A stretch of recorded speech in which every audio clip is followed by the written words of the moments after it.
ओम नमः शिवाय. ऋषी म्हणाले, सूतजी, तुम्ही उत्तम व्रताचे पालन करणारे आहात. कृपा करून शिवलिंगादिकांची पूजा कशी करावी याविषयी काही सांगा. सूत म्हणाले, हे ब्राह्मणांनो, सर्वप्रथम मी तुम्हाला उपासकाच्या कामना पूर्ण करणाऱ्या लिंगाचे स्वरूप वर्णन करून सांगतो. समस्त अभिष्ट वस्तू प्रदान करणारे पहिले लिंग आहे प्रणव. प्रणवलिंग हे प्रणवरूप असून निष्कल आहे. त्याला सूक्ष्मलिंग असेही म्हणतात. पंचाक्षर मंत्र हेच स्थूललिंग होय. ते सकल म्हणजे कलायुक्त आहे. ही दोन्ही लिंगे मोक्ष देणारी असून त्यांचे पूजन हेच तप मानले जाते. पौरुषलिंग आणि प्रकृतिलिंग या स्वरूपात अर्थात पुरुषार्थामुळे प्रकृतीतून बनलेली पुष्कळ लिंगे आहेत. त्यांच्याविषयी भगवान शिवच विस्तारपूर्वक सांगू शकतात. आता पृथ्वीवर जी 5 प्रकारची लिंगे आहेत त्यांच्याविषयी सांगतो. स्वयंभू लिंग, बिंदुलिंग, प्रतिष्ठित लिंग, चरलिंग आणि गुरुलिंग अशी त्यांची नावे आहेत.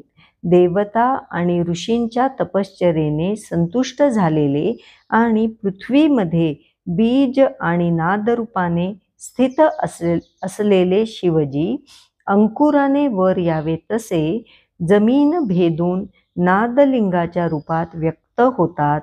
तेव्हा ते स्वतः प्रकट होतात म्हणून त्या लिंगाला स्वयंभू लिंग म्हणतात. याची आराधना केल्याने ज्ञानवृद्धी होते. शुद्ध प्रणव हे मंत्ररूप लिंग आहे.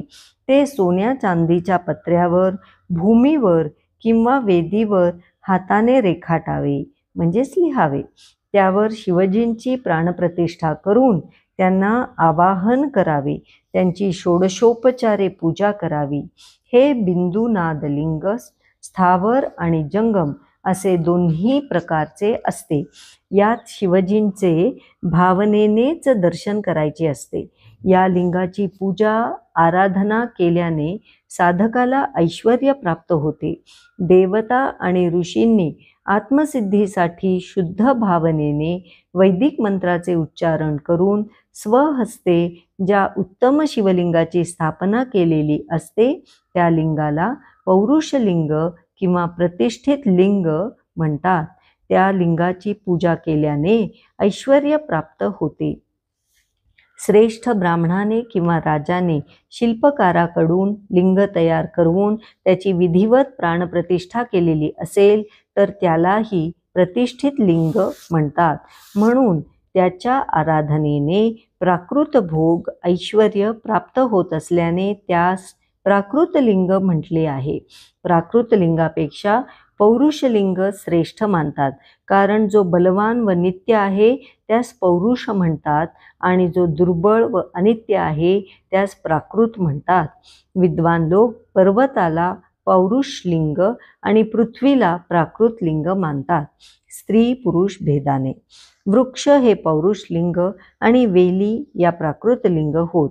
पौरुषलिंगाच्या आराधनेने ऐश्वर्य आणि अणिमादी अष्टसिद्धींची प्राप्ती होते व प्राकृतलिंगाच्या आराधनेने सुंदर स्त्री, धन इत्यादी विषयांची प्राप्ती होते. लिंग, नाभी, जिव्हा, नासाग्रभाग, शिखा या क्रमाने कटिभाग, हृदय आणि मस्तक या 3 स्थानी विराजमान असल्याची कल्पना करण्यात आलेले जे आध्यात्मिक लिंग त्यास चरलिंग म्हणतात. आपल्या अंगावर धारण करतात ते आणि दुसरीकडे नेता येते तेही चरलिंगच होय. चरलिंगात सर्वप्रथम रसलिंगाचे वर्णन करण्यात येते. हे लिंग ब्राह्मणांना सर्व अभिष्ट वस्तू देणारे आहे. शुभकारक बाणलिंग क्षत्रियांना राज्य मिळवून देते. सुवर्णलिंग वैश्यांना कुबेरासमान ऐश्वर्य प्राप्त करून देते. सुंदरलिंग शूद्रांना शुद्ध करणारे आहे. स्फटिकलिंगे आणि बाणलिंगे सर्वांच्या इष्टकामना पूर्ण करणारी आहेत. ही लिंगे आपल्यापाशी नसतील तर दुसऱ्याकडील आणून त्यांची पूजा करावी, त्यात काहीही दोष नाही. स्त्रियांनी, त्यातही विशेषतः विवाहित स्त्रियांनी पार्थिव लिंगाची पूजा करावी.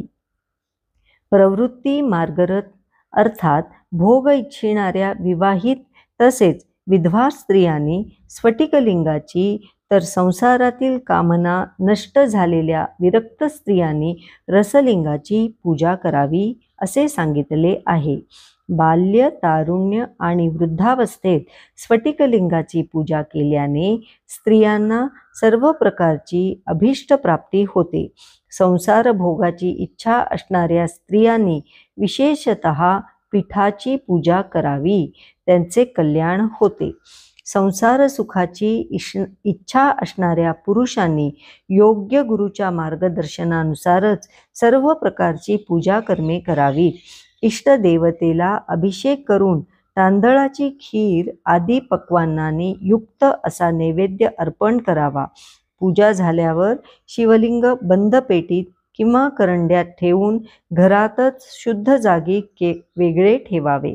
निवृत्तीमार्गी पुरुषांनी आपल्या हातावरच शिवलिंगाची पूजा करावी. त्यांनी भिक्षा मागून प्राप्त झालेल्या भोजनाचा नैवेद्य दाखवावा.